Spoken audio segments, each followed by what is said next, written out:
Hello. Hang on one second. My furnace just went on.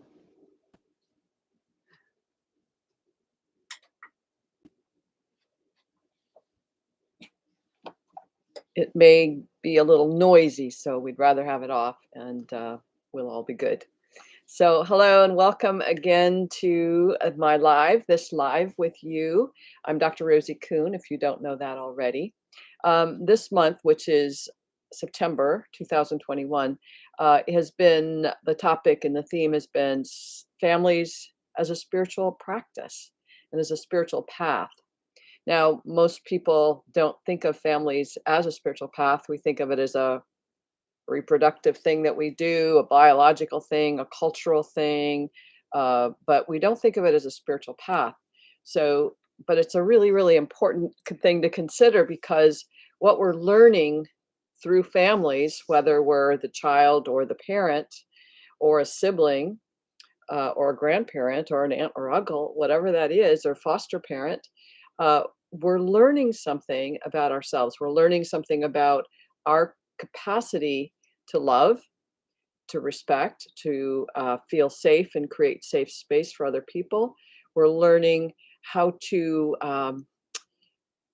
immerse ourselves in the fact that we are spiritual beings in this human body, and that when we're giving life to another spiritual being through bodies, that this is a sacred experience, a sacred act.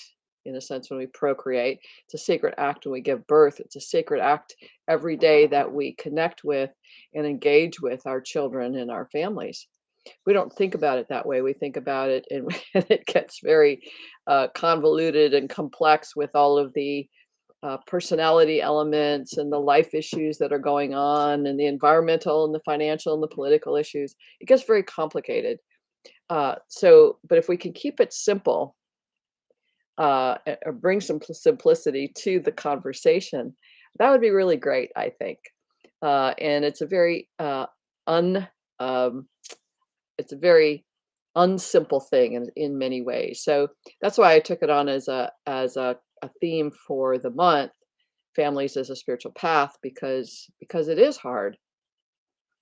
So somebody is here, two somebodies are here, and if you would say hello. Hi, Marge, nice to see you. That's great, thank you. And thank you for giving me thumbs up already. And if you're new to this channel, and if you find yourself liking what I do on this channel and the different playlists I have, please feel free to subscribe. That would be great, because then you get notifications, and it would let me know and other people know, and let YouTube know that there's value here on this channel, and it lets other people know. So that would be great. Hey, before I say anything more, I want to tell you about something coming up October 4th. It's a playlist that you'll find for those of you who are somewhere else besides October, and somewhere else besides 2021. There's a playlist coming up that's beginning October 4th, 2021.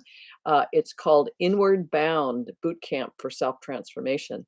And it's 20 videos over 4 weeks that I will be talking about the transformational process that we go through, or can go through if we want to, and what that looks like incrementally. So in a sense, I use the analogy of the caterpillar who's moving along, moving along, moving along, and then at some point goes into a metamorphosis process in the chrysalis, and then becomes a butterfly.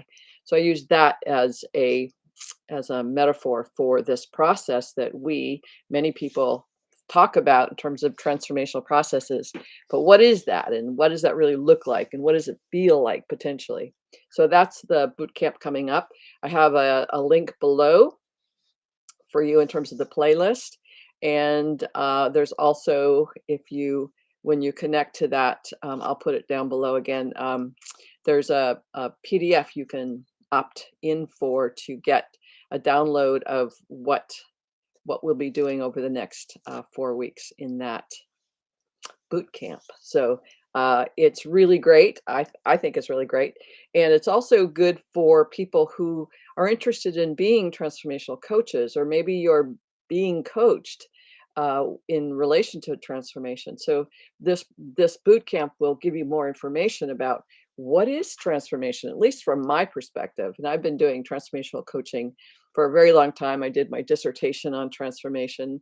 I'm kind of immersed in, and I feel like I'm a pretty good expert in the field of transformation. So check it out, see what you think.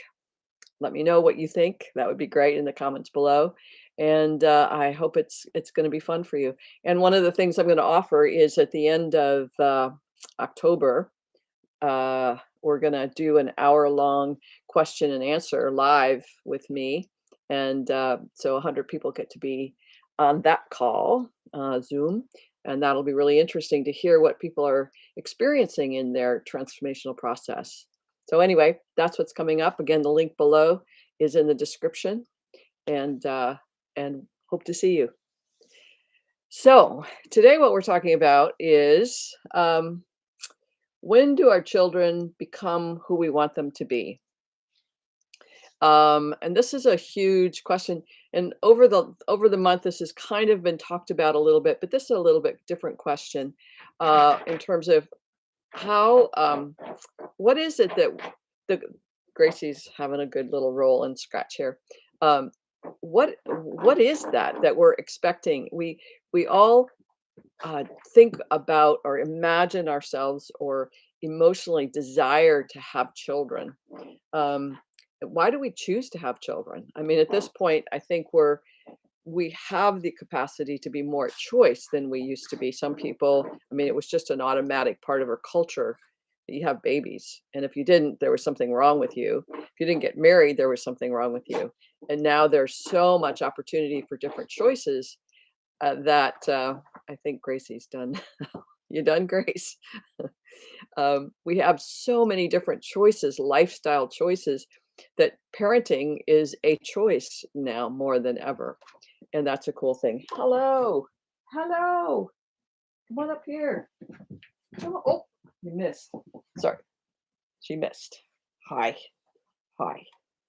So, so when we think about why we want to have children, we think, oh, I want a sense of belonging. I want to have a cuddly little being in my arms. I want to play with them and play baseball with them and help them with their schoolwork. And I want to do all this playful stuff. And we have an imagination of what that's going to be. But as children be in the world, even a few hours after they're born, they have their own sense of self. Probably before they were out of your womb or out of the womb, whoever womb it was in.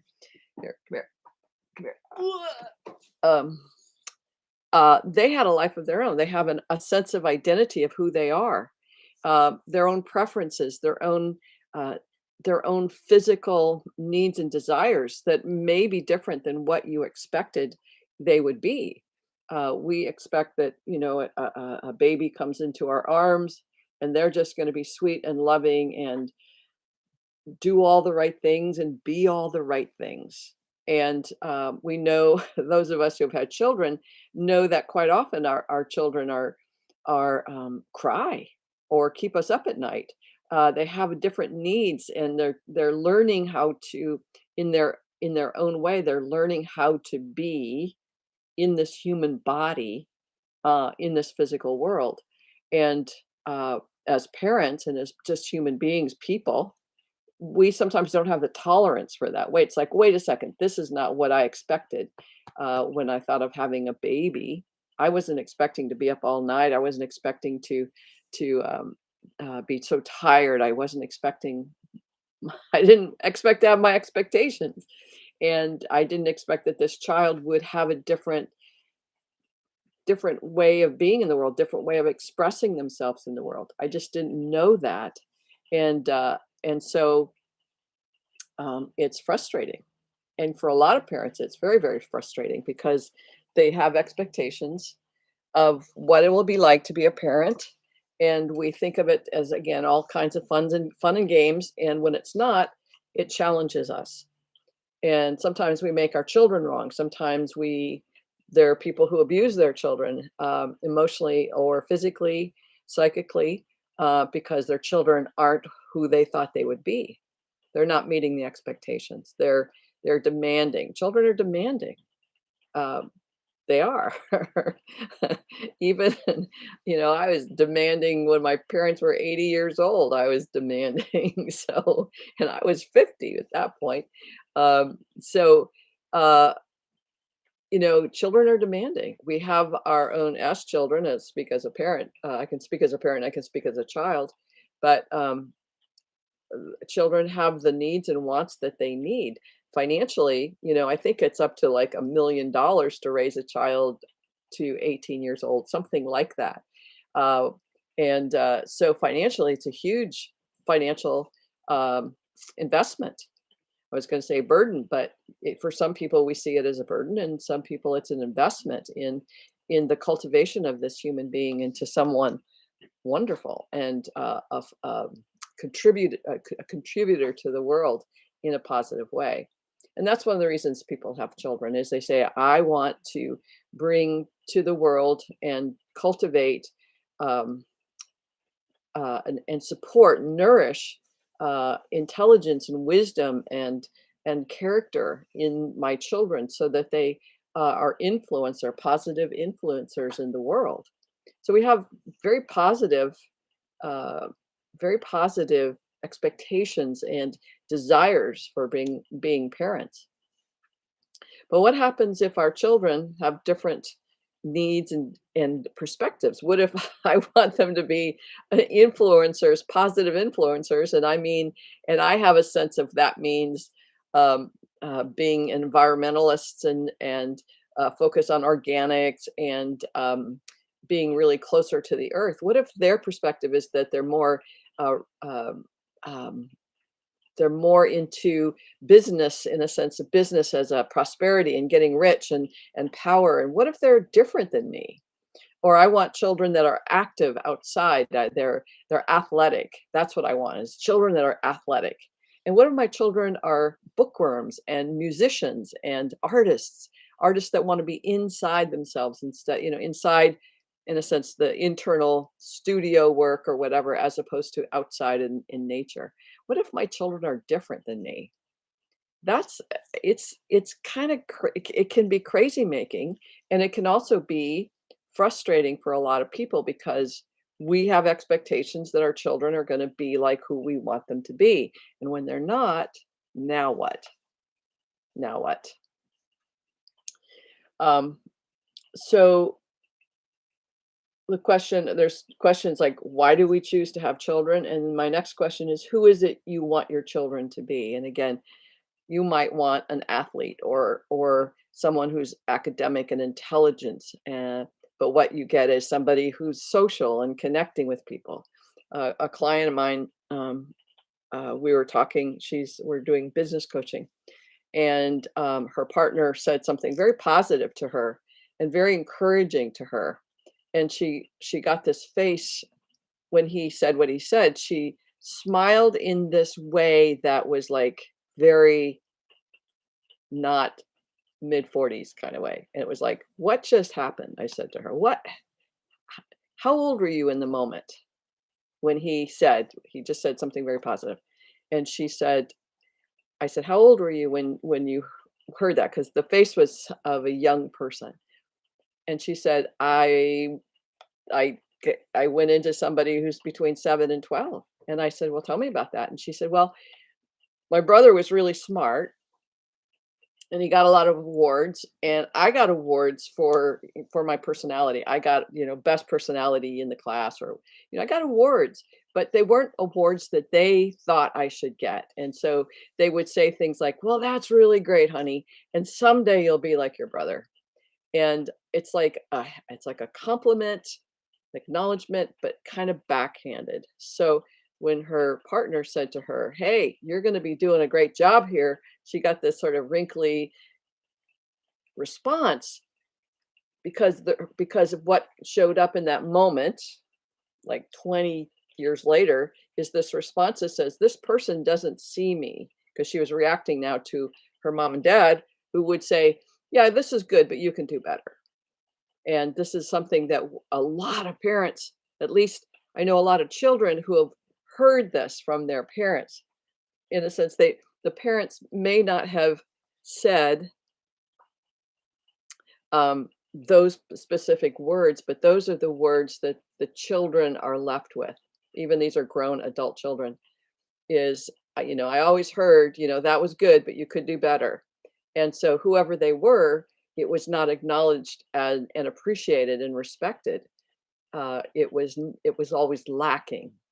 And so quite often, adult children go through the world. In fact, I would say 99% of my clients, whatever we're talking about, whatever our context, whether it's business or relationships or health, is there's this element of lack. I'm lacking worth or value, and it stems from, in this particular lifetime, from these relationships with our parents who have expectations of us doing great and doing greater and being better. But we don't hear it as children. We hear it differently, and so we're left with, yeah, I'm not good enough. And so why try? What's the point? And I know I felt that way. It's like there's no point in me trying to be trying to excel at all because first of all, I don't matter. Second of all, I'm invisible. So third of all, I'm insignificant. I think if any of you have listened to any of my other videos, these lives, I talk about being the sixth child in a family of nine where I was pretty invisible. So it didn't in what my the evidence is from my life from inside me. It's like, I don't matter. So what's the point of trying? What's the point of being anything? So in high school, I was a C minus student. And in college, I was, I think, a D plus student. And so if you're wondering how I got a PhD with 3 master's degrees, it's beyond me. But there was something very compelling in what I wanted to learn that I actually wanted to learn. And I realized that I could learn whatever I wanted to learn. But in terms of that concept of who am I and my worth or my abilities, it's like, what? It doesn't matter. So my point in bringing that up is just that it's like, who is it you want your children to be is really fundamental, I think, in terms of how you be that parent. So two books I've written. Um, Hang on again 1 second.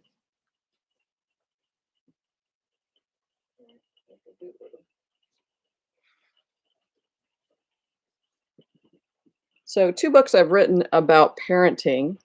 One is called this one is called Cultivating Spirituality in Children. Cultivating Spirituality in Children. And and it's about I wrote this because when my daughter was pregnant with her son, I was going, oh goody, I'm going to be able to teach him all kinds of spiritual things. And then I had this question, well, what if they don't want to learn that? What if he doesn't want to learn that? Or what if his parents don't want me to teach what I think is important? How do we how do we do that? How do we be that? And so that book was basically, how do we be, or the in a sense, how do we be that which we want others to how do we want to be the reflection of that goodness and caring and kindness and respect? How do we be that so that we can share that with our children? So that was the first book that I wrote, Cultivating Spirituality in Children. The link is below, and I'll put this link below too. And the book that I wrote after that, because it was like, this is kind of big, and parents don't have so much time to read, even though it's really, really good stuff. And so I ended up doing a vlog, which you can find on my website, and it was called Parent Like a Children. So there were videos and blogs that came with that, and so I put them in this book, Parent Like a Guru. And it's really looking at, again, it's just those elements of who are you and what are your assumptions, what are your expectations. Hi Fred, nice to see you. What is it you want your children to be?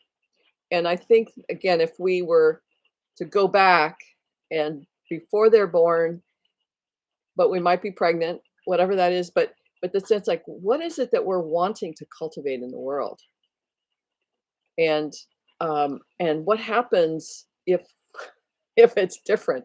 You know, we put some celery seeds in the ground, looking forward toward to celery, and what we get is a cucumber. We go, wait a second, how? I didn't want a cucumber. I wanted celery. Like what? Do we throw out the celery and say, forget it? That's a terrible, horrible thing, or we go, wow, cucumbers, huh? That's interesting. And how do I be in relationship with the cucumber? Interesting dilemma. But that's probably the biggest thing that most parents are working with is that who are these people at some point, especially probably at about 7 or 8 or 9, and especially into adolescence, our children become more independent and they become more of who they are already in their essence. And it's like, how do I be in relationship to that I wasn't expecting?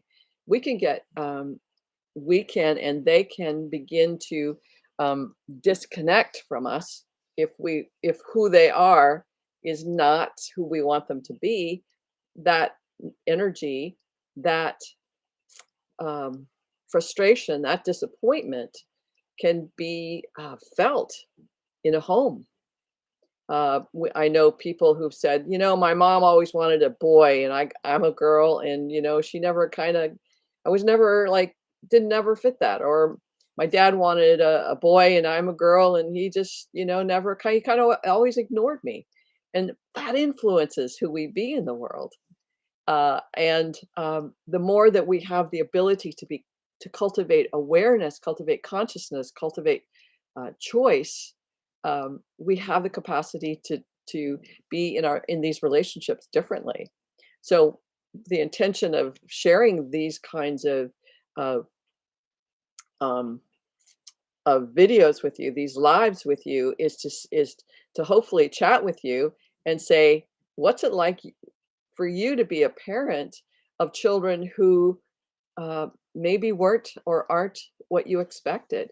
You know, again, parents with children who have different mental capacities or physical capacities. Maybe they came in with some disabilities that were not expected. There's so many children in the world now that are coming in with autism on the spectrum. So many, and or physical disabilities. Um, uh, Children with different sexual preferences, and the whole it can be very challenging for us as parents to be with how our children are being. Maybe you're a Republican and your children are feeling more towards Democrats, a democratic or liberal perspective. It's like, how do we be with who that is? And so I'm asking a lot of questions because I think we ask those questions, but we don't actually, we think of them in terms of rhetorical questions like, oh, yeah, I don't have to answer that. It's just a big question. It's like, but the point of this, and if we were able to actually engage and we could talk about what is that like for you as in terms of the true experience that you're having when your children are different than what you expected, or how they treat you, or how they respond to you when it's not the way that you expected or anticipated. So those are I have 10 questions here that I'm sharing with you, and if you have any responses or questions or thoughts that show up, that would be great to hear your responses. Um, what do we do with our expectations? In a sense, like we have these, again, as I'm saying, we have expectations and we have assumptions that we make about our children. I expected my children to respect me. Uh, but guess what? I didn't have much self-respect. I didn't have a sense of self. And so when we as parents, this is the adult child thing I talked about in the previous live, when we don't have a sense of having adulted ourselves and matured ourselves to have self-respect and self-honor, then we don't have an idea of how to um, bring that into our life with our children. And I know a lot of parents struggle with this. It's like my children don't listen to me. I tell them to put their iPhones down or their things down, and they won't, or they don't. I tell them to go outside and they won't, or I tell them to help and they don't. It's like there's a relationship that we have and that we're building with our kids that we have to be aware of. It's like, how do I respond, rather than I'm powerless over my children, I'm powerless over how they are treating me. That's a dynamic that we created with them. And quite often, I know a lot of people who say, "Oh, I sent my child to the family therapist, and he'll fix it." And it's like, no, the dynamic is not the problem. The child is not the problem. The parent is actually the person that is. Each one of us as parents are having our own personal relationship with this child. And if we don't address our own personal issues, then we're scapegoating the child even more, so to say, it's your fault, you're the problem, and fix the child, and then we'll be happy. But if the parent or parents aren't happy, then it isn't going to make a difference whether the child goes to therapy, because the parents really need to be there. I mentioned in other videos that I was trained as a family therapist, and I loved so much of the training because it was really about the whole family system and how the parents and grandparents, the whole system influences how this child shows up. And quite often, children will become, they'll act out to get attention so that they will hopefully bring the family into healing through therapy or whatever. Now, quite often a child doesn't know they're doing that necessarily, but if a child is acting out, the child is acting out because of the energy of the family unit. That the house is kind of scattered or chaotic or dysfunctional or violent, and so the children are going to have to do something with that energy, with the craziness of the situation. They have to. Each one of us does something with that. Someone might take that energy and funnel it into academics. Somebody else might channel it into being funny and silly. Somebody else might get destructive. So all of us take this energy that we have in our family life, in our homes, and we do something with it. Some people eat or drink alcohol. Some people will get sick. So I found this very, very interesting, that the family unit creates these dynamics within each and every one of us. And it's the dynamics between the parents initially and the husband wife dynamic as well that influences how stable the children feel, how safe it is to be a child in this home, how comfortable and calm it is, or anxious and disconnecting and frenetic. I think part of my C minus grades in high school was I was constantly, I was not, the home was safe, relatively speaking, it was highly safe. However, I was always on guard. I was always on guard. And so I couldn't focus on my studies. If I was at school, I wanted to be home, because it felt like I needed to be there to keep things safe. There was some dynamic going on there. So every single one of us has that. So coming back to this, what my mother had 9 kids, not because she wanted 9 kids, but because she was Catholic and it was part of the culture. And so the consequence was she had us, and now we're kind of stuck with this dynamic.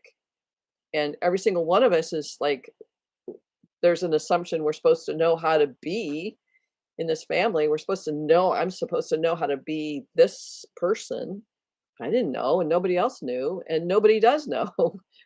We come into the world not knowing how to be me. I have clients that say, I don't know how to do me. My life sucks and it's painful. And if I was somebody else, I know what to do, but I'm me and I don't know how to do this. And 99% of us don't know how to do us.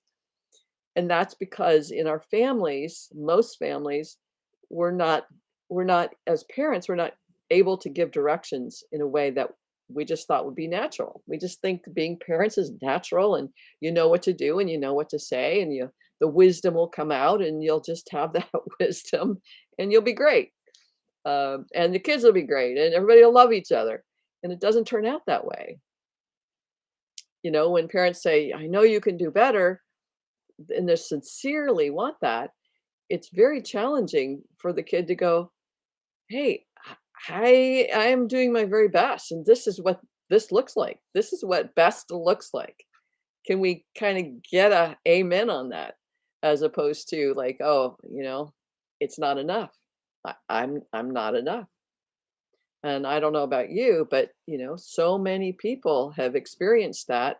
And then it kind of becomes a pattern in their life until they go, wait a second, I need some coaching or I need some support to get me out of this dynamic of always being not enough, being second to, a partner or my children. My children always come first. And how, what's the dynamic there? And there's an imbalance. So it's challenging. It's very complex. I'm doing a lot of talking about a lot of stuff, and I hope you're following. If you who are listening to this in live, if you could give me a thumbs up or something in terms of some feedback of what this is like listening to me, it would be a nice thing. Is like, is this making sense to you that are here on the call? It would be great to hear, yes, it making sense, or no, you're just really confusing me even further. But where I kind of went off was talking about, quite often people will get their child, they'll say the child is acting out. We got to get her into family therapy, and it's not the child that needs fixing. It's the family dynamics that have created this situation. And quite often, the family dynamics has to do with how parents, either single parents or both parents, are working together or living together in their relationship. And that quite often influences how children feel safe, feel respected, feel honored, because it's a reflection of the relationship. So family therapy is really for families.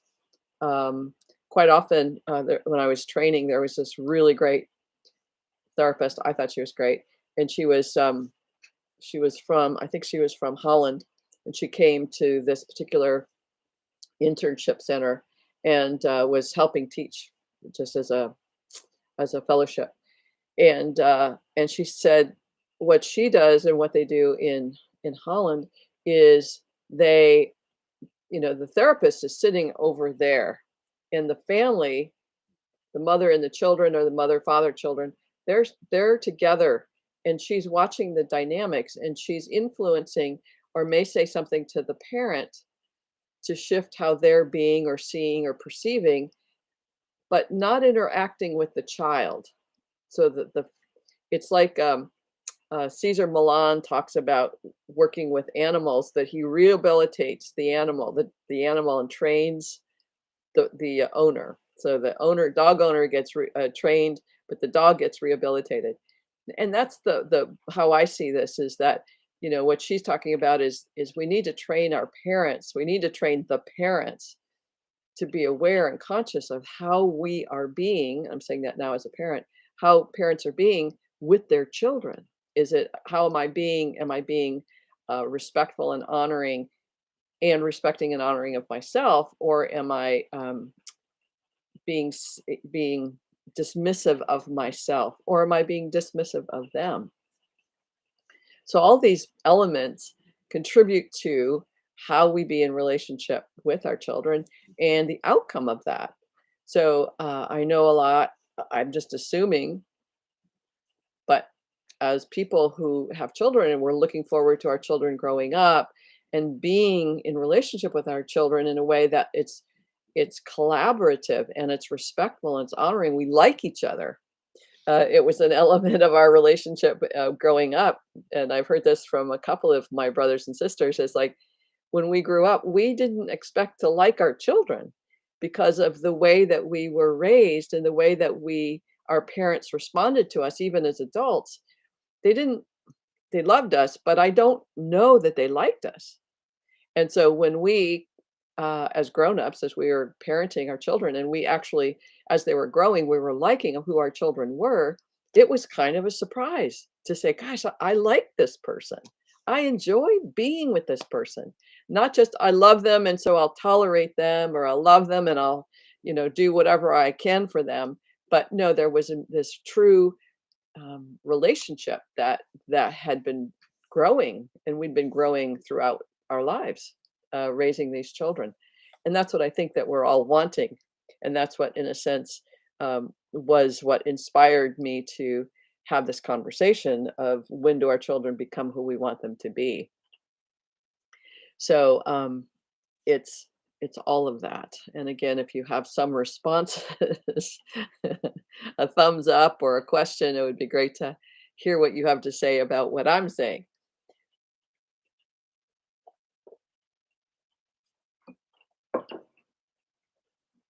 There's a point where, and this has been a big part of this month's topic of when our children are acting from obligation, or we as parents are acting from obligation, but there isn't this relationship of mutual care and respect and looking forward to that interconnection. My daughter has called me a number of times this week, and it's been just such a delight to have that connection. I love it. And I look forward to that. And if it's not happening, it's okay now, where before I would make her wrong, or I'd make must be me that's making it wrong. So March says, my parents are long gone, but my feelings about the taboo of being angry lingers on. My anger or another's anger can freak me out. Yeah, that's thank you, March. We have those dynamics of what it was like in family life. Sometimes families had a silent anger. My mother would look at us, and she would have this look of, her look would be like, like you're dead. I mean, it was just the horriblest thing. She never yelled. She just would look at you and then walk away, and you just like felt like you wish you would die because it was so terrible.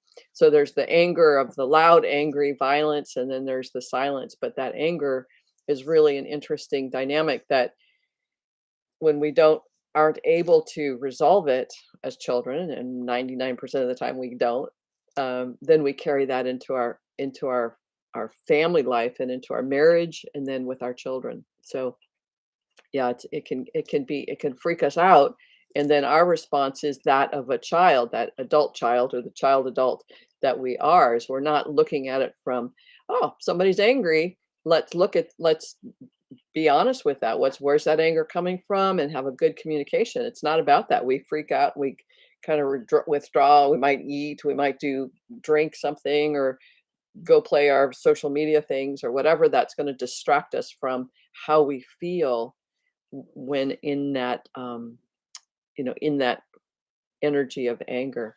So thanks for bringing that up. Hello, David, I'm glad to see you. um what David says is, when we see our child, it's important to see our child who they may be, not what we would like our children to be. That's nurturing the child to find themselves. It's called mirroring back in gentle ways. Yes. And that's the whole point of this conversation, David. So thank you for putting it so succinctly. Is when we can look and say, wow, I have this expectation, and I've been judging my kid as wrong or bad or not enough because, they decided not to go to college, or they decided to live in Milwaukee instead of where I live, and I was making them wrong. And it's like, I'm not seeing them for who they are. I'm not honoring and respecting who they are. I'm demanding that they be what I think they should be. Um, that puts a huge rift in the relationship, in well, every relationship, But somehow, again, we have this assumption that there's this natural relationship that just because, and I hear this all the time, and it's so difficult because it's like, she's my mother, and so she should, or she's my daughter, and so I should. And it's like, who are you in this? Who are you? And what's true for you? And then as you get more clear with who you are, you can begin to respect and honor that that person is just brilliantly, wonderfully, again, divine, just as they're supposed to be in the fullest expression of themselves. But we are trained to think, oh no, they're not who I want them to be, so they must be wrong. As opposed to, well, maybe I'm wrong because I keep demanding they be different. This was a big challenge in my relationship with my daughter because I wanted her to want me as a mom, and I wanted her to act like I think, she should act with me as her mom, and she didn't, and it was like, I was pissed, and I was hurt, and I was disappointed, and she could see the cycle of things building. We've had this conversation enough that we laugh about it now. But I had to go, "Wait, no, she doesn't, I get my demands. I get my expectations. I get where I'm attempting to impose, something on someone that doesn't exist. What I'm looking for and desiring, it currently doesn't exist, especially when I demand it. I demand you love me this way. No matter what, it's not gonna work." And the funny thing is that people who demand that don't even know that that's unloving of them, but also they don't want people to demand anything of them. So we don't like being demanded of. So I didn't like it if my mother demanded something of me. I didn't like it. I wouldn't like her or respect her more for it. So how could I expect my daughter to love or respect me truly by my behavior? And I had to own it and just say, I totally get that this need and desire to have a sense of belonging and connection to my daughter, the way that I'm doing it is not working. And the way that you know it's not working, this is the simple thing. You know it's not working because you don't have that relationship. The relationship you want, where you like your kids and they like you and they're happy to talk to you, and isn't it fun? If you don't have it, then there's something that needs to shift.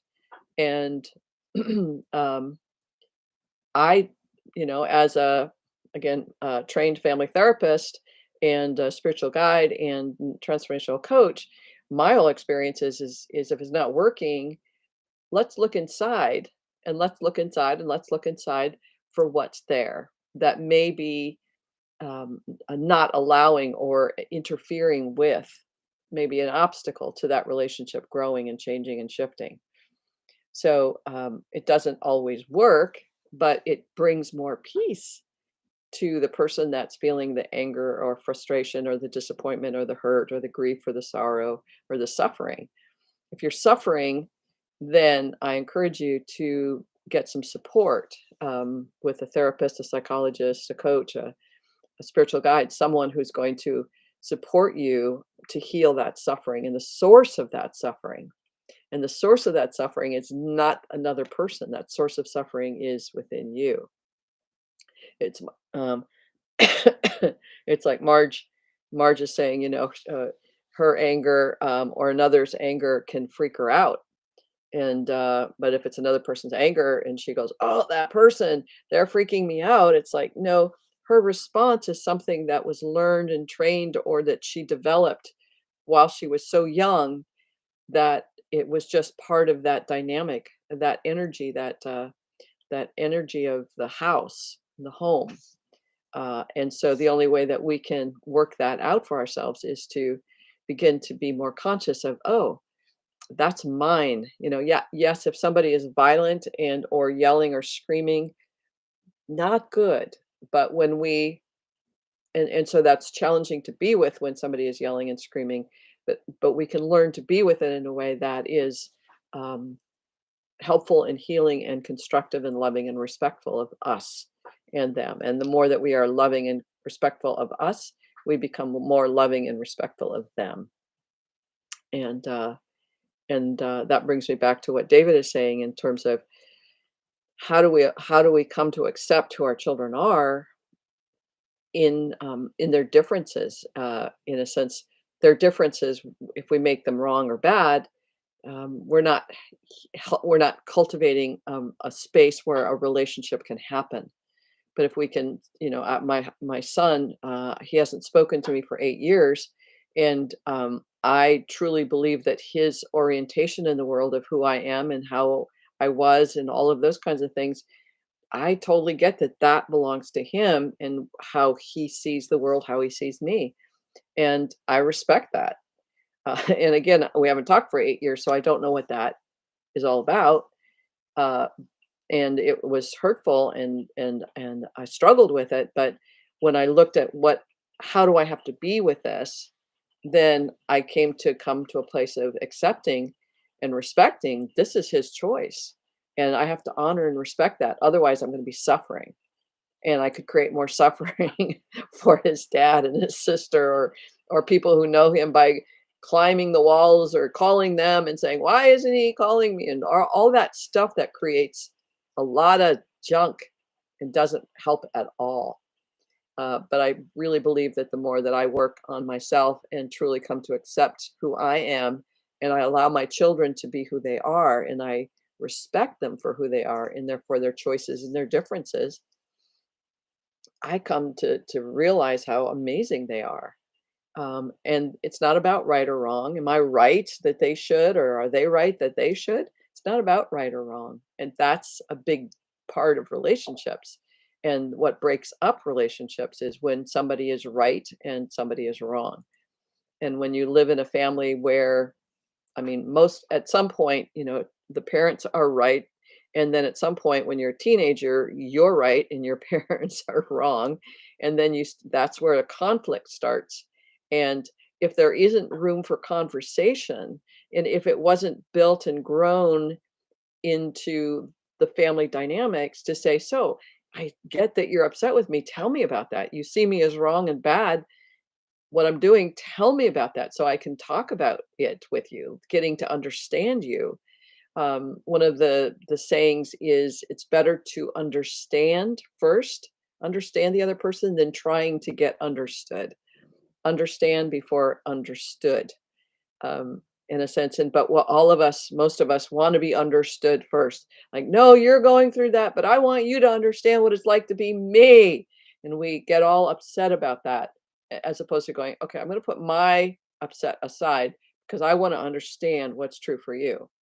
And I think this makes what helps a lot of therapists or coaches be really effective. It's like me as a coach, or me as a human being as a coach, I have ideas and preferences, but I have to put them aside and say, I need to understand, and especially because I see myself as a thinking partner for people, I need to understand how you see the world. I need to understand your thinking process, how you see things. And if we as parents can cultivate or develop that capacity, doesn't matter how old we are, doesn't matter how old your children are, we can develop that capacity to say, I totally get that I think I'm right, but I really want to understand how you see the world. And it's not just placating to say, "Oh, tell me what you think, and then I'm going to tell you why you're wrong." It's like, I really want to understand, because in true relationship, there is no right or wrong. We all have our own perceptions. We have our own orientation in the world. We have our own cultures and beliefs that we've come from. And when we're in relationship with one another, it's really about, and I've gone through many, many relationships where I was right and they were wrong. And guess what? The relationship broke up. And and where I make my children wrong, it's where they disappear. They step away from me. Or if they see me as being wrong, the stepping away. We have to see each other and meet each other with, wow, you see things differently, but I want to understand why that is. I want to understand that perspective. David says, we are too often taught management instead of leadership. Beautiful, David.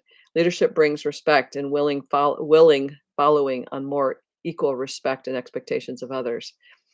Yes, and as parents, we expect to be leaders and authority because we are the parent. As Bill Crosby would say, I brought you into this world, I can take you out.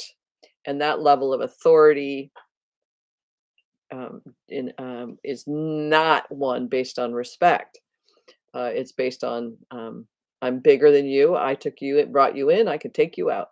So what you're talking about is leadership with respect, and great leaders hold that capacity for and especially Nelson Mandela. I mean, what an incredible capacity to see um, what the in a sense the cause of apartheid, but to forgive and to understand that concept and that system and the way that it was, and for him to say, okay, we have to forgive, we have to let go, and we have to understand the differences, we have to accept the differences and move forward. And that ability is phenomenal. It's phenomenal. So thanks, David, for bringing that in. Is that parents as leaders is not about power over. It's really about engaging in a way that creates mutual relationships, but also cultivates leadership in our children to say, tell me about your day. Tell me how it went for you. Tell me where it went great. Tell me where you were happiest. Tell me where you were in your happy place. Let's cultivate more of that. Where were things great for you? Where are they hard? I want to hear. I want to know how you do life. And that's a wonderful question we can ask our children, no matter how old they are. I want to know how you do life because I want to know you. I want to know you. When we fall in love, we're like, oh my God, tell me everything. I want to know everything. I'm so fascinated. And that's my sense is I'm fascinated by my children. I'm fascinated by my grandchild, and more fascinated with my brothers and sisters than ever before in being in love. In the sense of that state of love, we are open to being fascinated and engaged by who they are, as opposed to going, oh, you don't care, you're a this or you're a that, and we dismiss that inside is this human being that has just extraordinary abilities to grow and love and create and express. David says management controls others, whereas leadership empowers others. Yes. And I wish that I knew all of this when I was young, and a different kind of, I just wasn't in the same state that I am now, where I really want to empower my. I mean, that's I'm in the world of in the career of empowering people to empower themselves. That's my work. And I didn't know so well how to do that because I didn't know how to do it for myself. So, but that's beautiful. Yeah, management controls, whereas whereas leadership empowers. And so, as parents, we want to cultivate within ourselves that ability to empower, not by force, not by power over, but by engagement and respect and trust and honoring. Um, I think the way that my parents, I didn't learn to trust myself. I did what I did, and I did it, but I had no sense of trusting who I was and my capacity. I didn't have any of that. So and I that's just the way it was. And the best that I could do was to attempt to do that with my kids, the best that I could. And I really truly believe that every single one of us as parents and children are doing the very best that we can.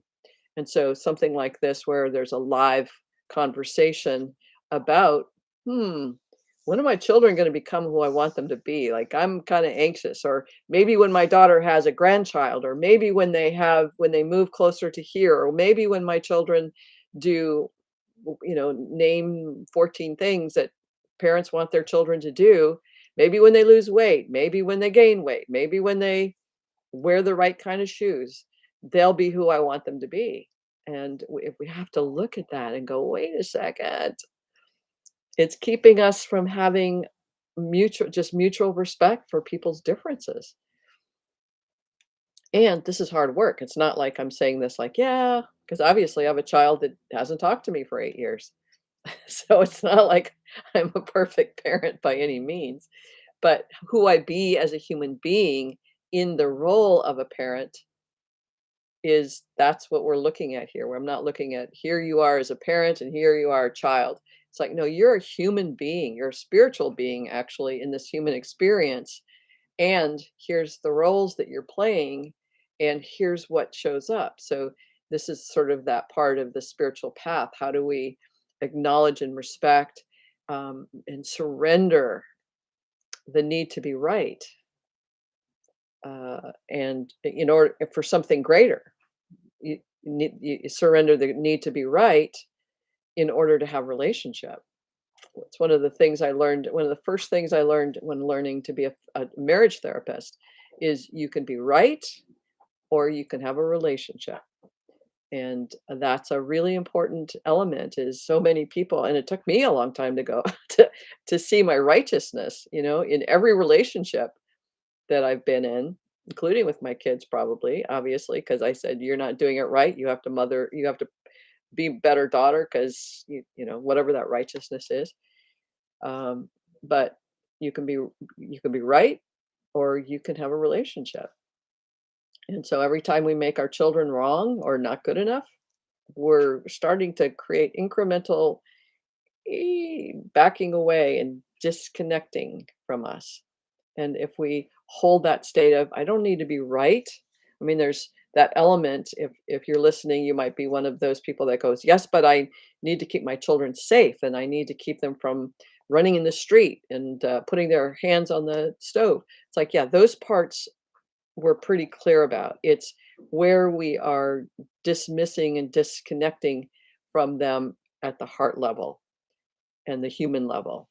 And that's where we dismiss so much of each other, regardless of whether we're parents or children or coworkers or friends. It's like, where do we dismiss and disregard and disconnect? And most of it has to do with my judgments are, are right and yours are not. It comes down to pretty much that. Um, Quite often we have to, much like I think what we're saying here too, is that I have to, and each one of us has to look at the baggage that we're carrying from the relationships in our past. In a sense that if what I'd love is for people to become more conscious as parents to say, "Wow, look at how I'm doing this. This is not.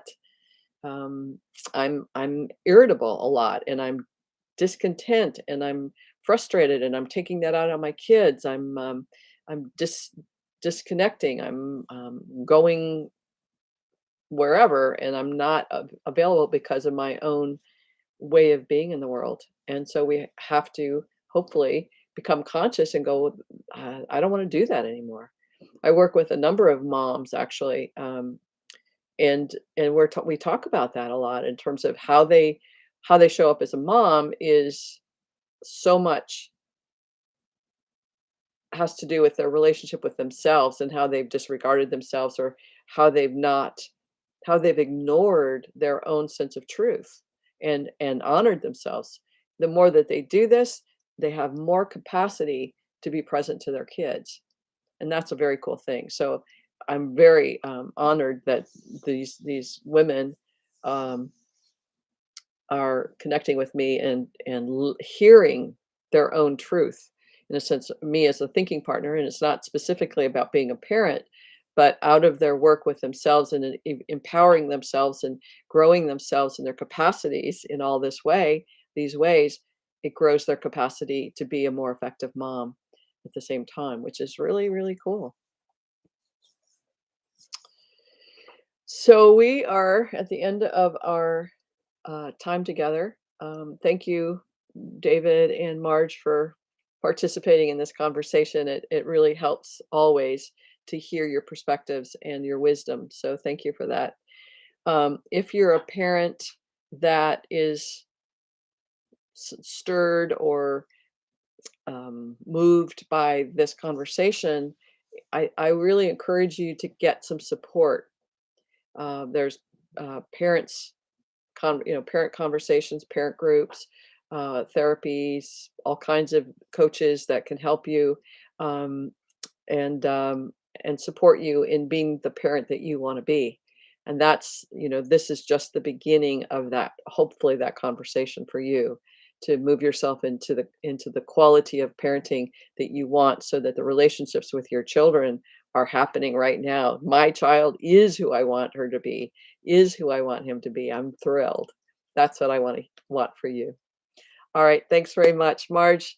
Thank you. And I see it. Marge says it was helpful for me. Thanks. So thanks for your response. And again, thank you guys for being part of this chat and this conversation. All right, bye for now.